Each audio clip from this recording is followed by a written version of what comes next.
पाकिस्तानियों ने एक इंडियन को नौकरी का झांसा देकर तुर्की बुलाया और बाद में उसे अगवा कर लिया। फिर उन तीनों पाकिस्तानियों ने उस इंडियन की फैमिली से 2 मिलियन रुपीस की डिमांड की। फिलहाल उन तीनों पाकिस्तानियों को अरेस्ट कर लिया गया है और उस इंडियन को बाजियाब भी करवा लिया गया है। आज इंडिया के हाँ या ना से फैसले करता है। भाई तुम बताओ क्या चाहते हो, तुम्हारी खुशी है इसमें? इंडिया कहता हाँ तो वो काम करते हैं, वो कहता नहीं भाई नहीं होना चाहिए तो वो मानते ही नहीं है। इस तरह बयान हम दे सकते हैं? नहीं, हमारी तो ये औकात नहीं है, ना हमारी ये जरूरत है। 2 बिलियन रुपीस जो हैं उससे मांगे गए हैं, उसकी फैमिली से डिमांड किए गए हैं। जी बिल्कुल इसी तरह ना, ये ऐसे ही है कि जैसे वो जो है ना ये वो ख्वाब खरगोश वाली बात है। तो ये मैं यहाँ पे ये बताता चलूँ कि हमारा जो इंडियन लॉबी है वो पूरी दुनिया के अंदर वो उसकी बहुत मजबूत जड़ें हैं। जाहिर सी बात है, इंडिया एक तरक्की याफ्ता मुल्क कंट्री हो गया ना, तो अब उसको इजीली वीज़ा मिलता है। वहाँ के जो लोग हैं हमसे ज़्यादा बहुत ज़्यादा कॉम्पिटेटिव। ठीक है, वो ये इनकी आपको पता है कि उसकी गिरफ्तारी अमल में आ चुकी है, लेकिन जब तक ये गिरफ्तार नहीं हुए थे तब तक भी हमें पता था कि ये गिरफ्तार होंगे। ठीक है, और जो ये सिर्फ चंद दिन की बात है और इनको बल्कि इंडिया की आईटी के साथ और कहाँ पे इंडिया की एजुकेशन, कहाँ पे हमारी एजुकेशन? अब तो लगता है थोड़ी नींद में है। ये जो जदीद हॉस्पिटल बन गया है, अब लोगों के लिए कितनी फैसिलिटीज है। आप किसी भी जगह पे जाकर, कोई दूर दराज का एरिया जिसे नो गो एरियाज आप कहते हैं, उधर जाकर आप वहाँ के जो मसले मसाइल हैं, पहाड़ी इलाके हैं, KPK है, बलोचिस्तान है, गिलगित बल्तिस्तान है, हुंजा है, जहाँ के ऊपर आप नहीं जा सका। अगर इस तरह की फैसिलिटीज आ जाए तो पाकिस्तान में उल्टा वो जुर्रत से बात करते हैं सर, हमारी तरह बुज़दिल लोग नहीं है, वो पागल नहीं बना सकते आप हमें। अब ये सोशल मीडिया का दौर है, लोग पढ़ लिख चुके हैं, लोगों को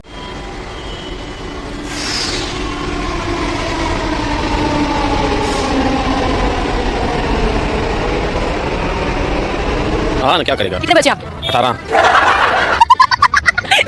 18 बच्चे हैं, तो फिर कैसे मैनेज करते हैं? बस खुद मैनेज हो जाता है, कोई प्रॉब्लम नहीं है, कोई ऐसा मसला नहीं है। अच्छा, एक बीवी को कितना टाइम देते हैं फिर? बस सबको एक ही घर में रहती है? जी तो लड़ाई शड़ाई नहीं होती? नहीं, बिल्कुल प्यार मोहब्बत से। पर जिसका दिल निकाल कर इस बच्ची के सीने में डाला गया उसको तो कोई सवाब नहीं होगा इस मामले में। तो उसका दिल लगा है कैसे सदमे में इजाफा हो रहा है? बताऊं, जबकि सुलिया में आवाम बाहर फिरेगी तो रेप ही होगी और क्या होगा? मेरे उलिया में क्या है?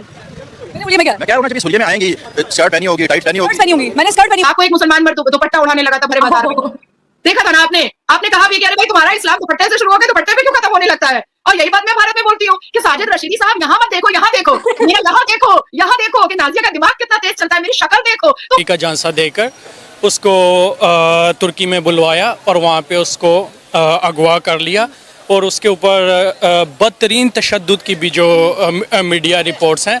तो ये सबसे पहले तो मैं यहाँ पे ये कहना चाहूँगा कि ये हमारी खाम ख्याली है कि हम हम गैर मुल्की शहरी को, यहाँ तक कि वो चाहे भारतीय शहरी क्यों ना हो, हम उसको अगवा कर लेंगे और हम उनसे तावान मुहैया करेंगे। 2 बिलियन रुपीस जो हैं उससे मांगे गए हैं, उसकी फैमिली से डिमांड किए गए हैं। जी बिल्कुल इसी तरह ना, ये ऐसे ही है कि जैसे वो जो है ना ये वो ख्वाब खरगोश वाली बात है। तो ये मैं यहाँ पे ये बताता चलूँ कि हमारा जो इंडियन लॉबी है वो पूरी दुनिया के अंदर वो उसकी बहुत मजबूत जड़ें हैं। ठीक है, वो ये इनकी आपको पता है कि उसकी गिरफ्तारी अमल में आ चुकी है, लेकिन जब तक ये गिरफ्तार नहीं हुए थे तब तक भी हमें पता था कि ये गिरफ्तार होंगे। ठीक है, और जो ये सिर्फ चंद दिन की बात है और बल्कि इनको वो मिसाल बनाएंगे। ठीक है, और ऐसा वाक़या आप देखिएगा कि पाकिस्तान से पूरी दुनिया के अंदर दोबारा रिपोर्ट नहीं होगा। पाकिस्तान की या पाकिस्तानियों की जो हिस्ट्री है या तारीख़ है वो अच्छी नहीं है इस मामले में। तो बहुत सारी चीज़ों को वो देखते हैं, उनमें से वो ये इन हालात को भी, हमारे माजी को भी देखते हैं कि हमारे लोग वहाँ जाते हैं किसी और काम के लिए तो फिर वापस नहीं आते, गायब हो जाते हैं, इधर उधर निकल जाते हैं। तो जाहिर सी बात है वो हमारी तारीख को देखते हुए हमारे लिए आसानी नहीं होती, वो नहीं एक्सेप्ट करते आराम से। सर यूएई देखें, अच्छा उसके बाद हम बात करें अरब कंट्री, जितने भी अरब इमारात की बात कर रहे हैं, तो सर वो एक टाइम होता था कि कहते थे कि पाकिस्तान हमारा राइट हैंड है, हमारे बगैर कोई फैसले नहीं करते थे, कुछ नहीं करते थे। आज वही उन्होंने ही हमारे वीज़ास पर पाबंदी लगा दी हुई है कि भाई पाकिस्तानी नहीं आने चाहिए, बाकी कोई भी आ जाए। रशिया ने अभी आज ऐलान किया है, दोनों ने एग्रीमेंट किया इस बात के ऊपर कि भाई आप हमारी कंट्री में आओ, टिकट लेके without free visa entry. Russia हमारे साथ क्यों नहीं इस तरह के कोई मुआहदा करता? ईरान ने भी इंडिया के साथ किया हुआ, क्या इतने करप्ट हो गए हम? आप देखें, इंडिया दुनिया की 4वीं 5वीं बड़ी इकॉनमी बन गई है। ओ तो इंडिया पे डिपेंडेंट है ये बहुत सारे ममालिक। अच्छा। तो ये तो एक सीधी सादी बकवास थी कि पाकिस्तान कहीं वो सगे हैं या पाकिस्तान उनका सगा है। उस टाइम पाकिस्तान दुनिया में एक उभरती हुई मीशत थी और लोग ये अंदाज़ा कर रहे थे कि पाकिस्तान कल को एक बड़ी मीशत बनेगा। अच्छा। और हमारे जहादियों की भी उनको ज़रूरत थी, मतलब वो हम पे डिपेंडेंट थे कहीं ना कहीं। दिफा में भी कहीं ना कहीं उनको हमारी ज़रूरत थी, अब उनको हमारी ज़रूरत नहीं है। तो वो इंडिया या वो हमारे सगे, देखे ना आज भी सऊदिया या अरब ममालिक जो है वो हमें नेशनलिटी नहीं देते, यूरोप तो फिर देता है। इंसानी हवाले से तो वो पहले भी कोई अच्छे लोग नहीं थे बहुत ज़्यादा, अब उनको हमारी ज़रूरत भी नहीं रही। और तब भी आप पाकिस्तानियों के साथ कोई बहुत ज़्यादा अच्छा सलूक नहीं था उनका। अरब में एक बात मशहूर थी, पाकिस्तानी कुल्ली हरामी, वो उस टाइम का कुल्लून हरामी, वो उस टाइम की एक बात चल रही है। वो पहले भी हमें मतलब कीड़ा मकोड़े कुत्ता बिल्ला समझते थे, सस्ते लोग थे हम, सस्ती मजदूरियां करते थे, वहाँ जाके सस्ती नौकरियां करते थे, उनको मुफ्त में लेबर मिलती थी, अयाश लोग थे, मतलब उनका तेल निकल रहा था, पैसा उनके पास बहुत था।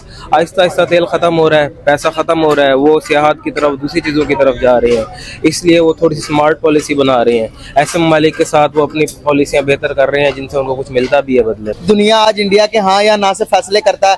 भाई तुम बताओ क्या चाहते हो, तुम्हारी खुशी है इसमें? इंडिया कहता हाँ तो वो काम करते हैं, वो कहता नहीं भाई नहीं होना चाहिए तो वो मानते ही नहीं है। एक ही टाइम के अंदर रशिया से आप देखेंगे उन्होंने इम्पोर्ट किया ऑयल, हम करने गए तो अमेरिका ने सैंक्शन लगा। कौन होते हो भाई उनका? जयशंकर ने कहा कौन होते हो तुम? इस तरह बयान हम दे सकते हैं? नहीं, हमारी तो ये औकात नहीं है, ना हमारी ये जरूरत है। उसकी वजह ये है कि देखें ना, दुनिया की वो बड़ी इकॉनमीज में से एक है, पहली बात। दूसरी बात यह है कि उनकी खारजा पॉलिसी हमेशा आज़ाद रही है, ठीक है ना।